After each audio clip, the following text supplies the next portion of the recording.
जब हम शिव कहते हैं तो इसका मतलब अलग अलग लोगों के लिए अलग अलग होता है। ये किसी भी व्यक्ति का हो सकने वाला सर्वाधिक व्याख्यान है। शिव को दुनिया का सर्वोत्कृष्ट तपस्वी और आत्मसंयमी कहा जाता है। वो सजगता की साक्षात मूर्त हैं, लेकिन साथ ही वो एक मदमस्त व्यक्ति भी हैं। एक तरफ तो उन्हें सुंदरता की मूर्त कहा जाता है, तो वहीं दूसरी ओर उनका अवघड़ तथा डरावना रूप भी है। शिव एक ऐसे शख्स हैं जिनके ना तो माता पिता हैं, ना कोई बचपन और ना ही कोई बुढ़ापा। उन्होंने अपना निर्माण खुद किया है और वो अपने आप में स्वयंभू हैं। आपने कभी भी उनके माता पिता, परिवार, उनके बचपन और उनके जन्म के बारे में नहीं सुना होगा, क्योंकि दरअसल वो अजन्मे हैं। हम आपको बता दें कि सिर्फ शिव आपको इस शब्द की ताकत का पता होना चाहिए। क्या मैं शिव शब्द का उच्चारण करता हूँ तो क्या मेरा धर्म परिवर्तन हो रहा है? ये सब फिजूल की बातें हैं। ये तो उन सीमाओं से परे जाने का एक रास्ता है जिसमें इंसान अक्सर फंसा रहता है। जीवन को बहुत गहराई से समझने के साथ हम उस ध्वनि या शब्द तक पहुँचे हैं जिसे हम शिव कहते हैं।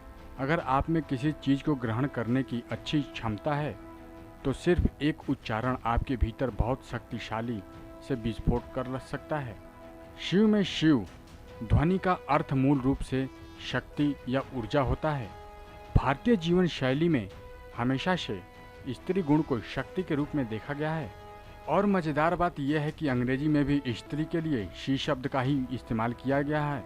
लेकिन अगर आप सिर्फ शी का बहुत अधिक जाप करेंगे तो वो आपको असंतुलित कर देगा। इसलिए इस मंत्र को धीरे करने और संतुलन बनाए रखने के लिए उसमें वह जोड़ा गया है।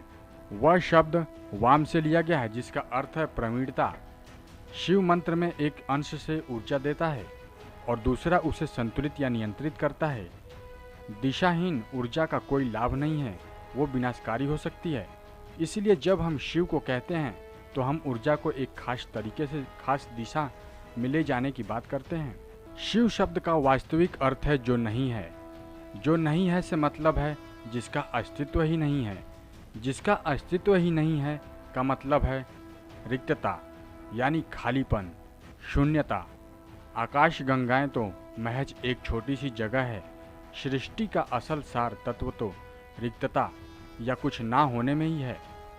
इसी रिक्तता या कुछ ना होने से गर्भ से ही तो सृष्टि का जन्म होता है। इस ब्रह्मांड के 99% हिस्से में यही खालीपन छाई हुई है जिसे हम शिव के नाम से जानते हैं। महाशिवरात्रि समाज के अलग अलग सबके द्वारा अलग अलग ढंग से देखी, समझी और मनाई जाती है।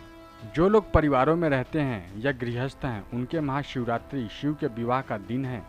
उनके हिसाब से महाशिवरात्रि वो दिन था जब उन्होंने पहले सती और फिर पार्वती से विवाह किया था। जबकि तपस्वियों और साधकों के लिए ये वो दिन है जिस दिन वो पूरी तरह से शांत और स्थिर हो गए थे। वो अचलेश्वर यानी पर्वत की तरह से बिल्कुल शांत और अचल हो गए। इस दिन शिव का मिलन कैलाश के साथ हो गया और उन्होंने अपना सारा ज्ञान इस पर्वत को सौंप दिया। नेक्स्ट 9 न्यूज रूम से विनीत राय की रिपोर्ट।